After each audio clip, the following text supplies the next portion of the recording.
Hello and hello one more time. I am your humble and handsome host, Dylan J. Curtis, and welcome to the Curtis Zone. Now, today is a very special Top 10 episode. As you know, I am getting ready for X-Men 97, so I will be giving you my top 10 favorite X-Men characters. I'm talking heroes, villains, the whole 9 yards. Now, sit back, relax, enjoy, and of course, remember to hit that like and subscribe button for more content from here on the Curtis Zone. I love you guys so much, so let's talk about it, shall we? Now, before we get started, a little bit of news. It has been rumored that Daredevil Born Again will be launching a Heroes for Hire saga here on Disney+. I can't wait, you can't wait. Personally, I think it would be a great idea to bring in street-level heroes into the MCU. At least more street-level heroes into the MCU. Because, let's face it, Marvel, you're losing badly. Another piece of news from the world of Disney is the fact that Tim Burton is rumored to be leaving Disney, which means that he will be starting up his own thing like Tyler Perry once did. Personally, I think it would be a great idea because we all know Tim Burton is a great animator. He created stuff like Nightmare Before Christmas and a whole bunch of other stuff. I love him, you'll love him.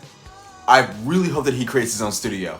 Now, the final piece of news from the world of Warner Brothers and DC, it is looking like they are definitely going to be casting for Terry McGinnis. Personally, I think that the guy from Cobra Kai who plays Robbie, I think that he would do a great job as Terry McGinnis. I don't know about you guys, but I think he would. But James Gunn, it's your decision. We're all just along for the ride. Now let's get started with this top 10 episode, and remember, hit that like and subscribe button.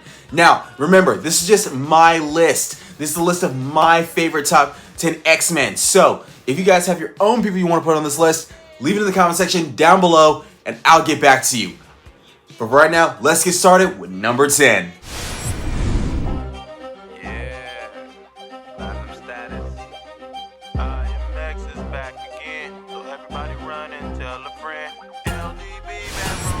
These off with number 10 is Spike from X-Men Evolution. Due to the fact that he is not really canon to X-Men comic books, but that doesn't mean he's any less cool. In fact, he's the nephew of Storm herself. Spike has the ability to, shoot spikes from his body, but later gaining an armor made of his spikes after being poisoned in a skateboarding competition. Spike is so awesome because he has amazing agility, speed, and his spikes are pretty much indestructible. So, yes, he lands at number 10.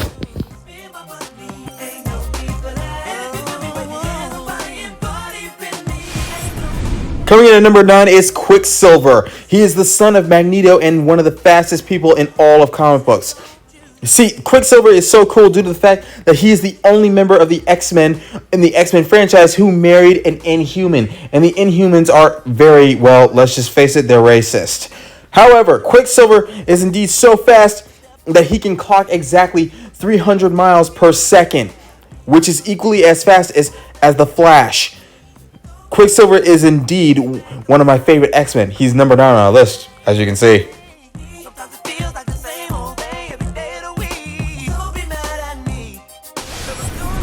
Number 8 on our list is Colossus. Now, he's a very unique character due to the fact that he is a Russian teenager who has the ability to turn his entire body into steel, solid steel.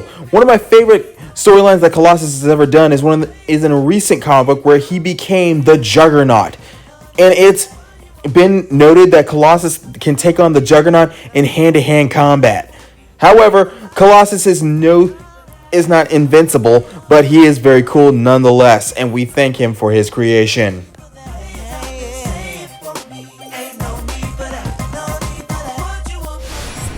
Number 7 on our list is Nightcrawler. You see, the thing about Nightcrawler is that despite his devilish appearance, he's one of the kindest souls you'll ever have the pleasure of meeting. He's also an amazing teleporter with a German accent.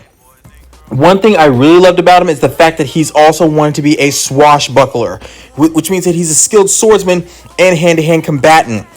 Anyone knows the Blue Devil, and everyone who knows him thinks that he is pretty freaking awesome. Another thing you need to know about him is that he's also the son of Mystique, which makes him even cooler, seeing as though Mystique chose the path of the Brotherhood, whereas he chose the path of the X-Men. So yes, Nightcrawler has made it to the number 7 spot.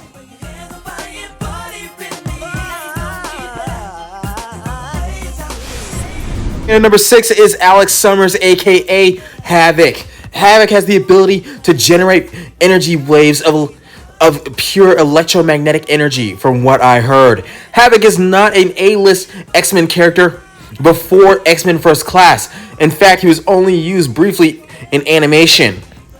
However, Havoc is a very powerful mutant. Not an Omega level mutant, but very powerful nonetheless, which is why he has made it to my number 6 spot. I mean, come on, this guy, he's pretty friggin' awesome.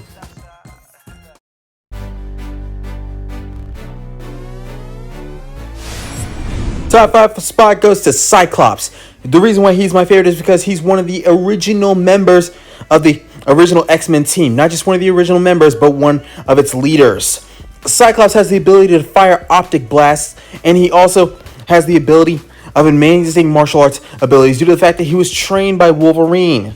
However, Cyclops is not the most powerful mutant in X-Men lore, but he is one of the best mutants in X-Men lore. I like him a lot. I mean, come on, this guy's awesome.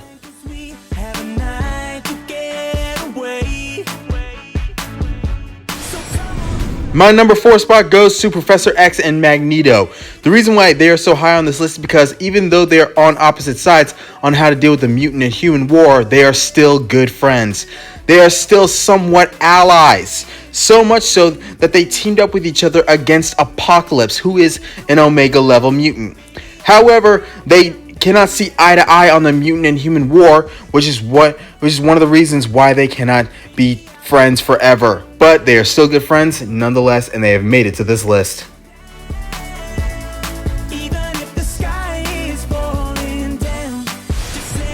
My number 3 spot goes to Storm. Not only is she the Mistress of Weather, who was once married to Black Panther, which is no minor feat, but she's also one of Xavier's prized pupils. So much of his prized pupil that he chose her to be his successor should he perish. However, Storm did not want the job. Instead, she gave it to Wolverine. At least that's from what I'm hearing. Storm's weather manipulation abilities are so good that she once went back to Africa in order to help its people by helping the plant life around it with her weather powers. So, yes, she has made her way to the number 3 spot.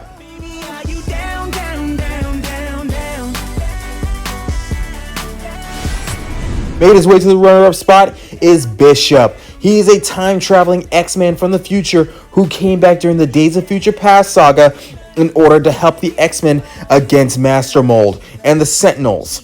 So Bishop's powers are simple. He absorbs energy and redirects it in energy blasts. My favorite is when he was in Wolverine and the X-Men. But everyone knows that he also uses guns as well. Bishop became a de facto leader of the X-Men in the Days of Future Past saga, and that made him even more cooler. So yes, he has made it to our runner-up spot.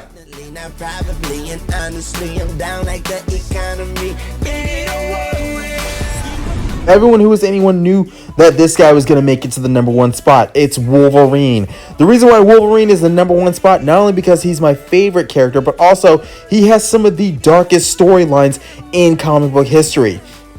His whole pathology is rooted in the fact that he wants to know more about his past, and he learned a lot about his past and his future as well.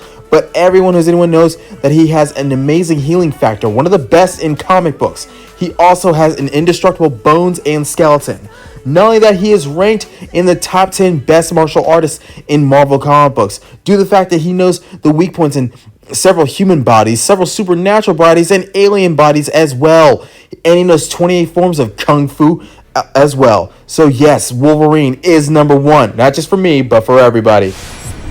Thank you so much for joining me here on the Curtis Zone. I hope that you guys loved this episode as much as I loved making it.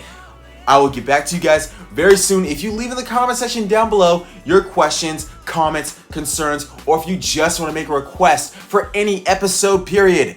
I love you all. I'll see you soon. And remember, give some love to our sponsors, Coastal Waste and Recycling, because your garbage powers someone's world. I'll see you soon. I love you all.